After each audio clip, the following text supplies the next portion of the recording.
Today we're focusing on one plant in particular, that's cholla. And this time of year, the cholla buds come out. They're only out for a very short period of time. And so you have this window when you can collect them. So it's always important to, one, identify their plant properly, to when you gather it, and then make sure you know how to prepare it properly too.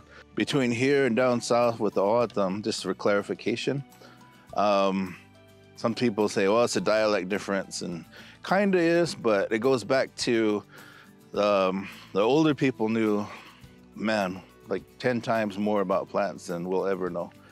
And they knew how to distinguish very subtle differences in the types of plants. And so these chollas, there's a couple that look pretty close to one another. One is the buckhorn cholla that grows more here, and then there's staghorn cholla that grows more down south. And so they're two different varieties. And this one, buckhorn, is Hanam, and staghorn is Cholla. And there's some people who know the difference. And in Piipaash, which is Maricopa, we just call it tat. Tat is also what we just call a thorn. But over here, we've kind of generalized Hanam to include all of the cholla.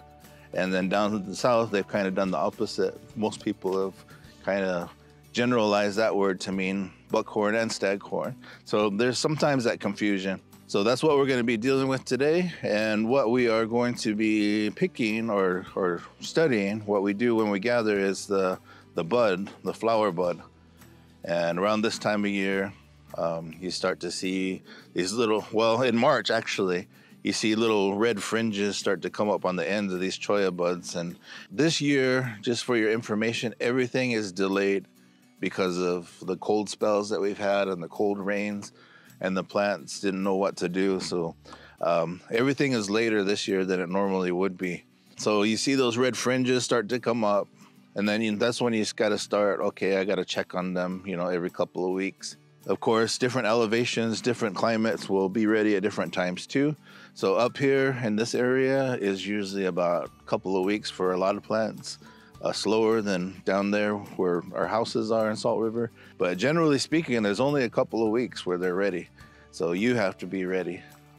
And that was for our ancestors, of course, they would be ready. They were looking for it because, we had a pretty year-round supply of food. But traditionally, by about this time, all your winter supplies had been used up. And you're waiting for things to wake up and new food to come. And if you didn't plan right, by now you would be in pretty hard shape, and you're really waiting for these chollas to come up. I kind of skipped over first, though. One of the reasons too I want to come out here is, there's cholla down there as well, but this place where we're at is a beautiful place. The Verde River, you can see there. Whenever you see those cottonwoods, there's water.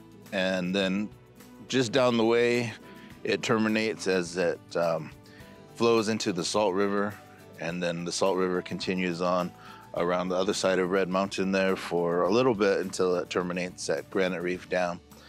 And so this place is kind of special for a lot of reasons. One, because the water still flows, we're river people, and this is all the river we got left.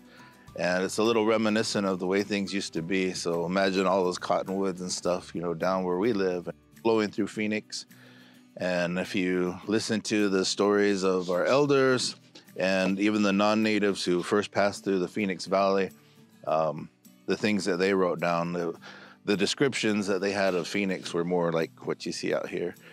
So the whole ecosystem of the Phoenix Valley has changed because of all the damming of all these rivers. And so this is one of the only places in our community where you can still gather, like for the basket materials, the willow, certain medicines, and the certain ecosystem, this riparian ecosystem is still kind of intact, so animals are here.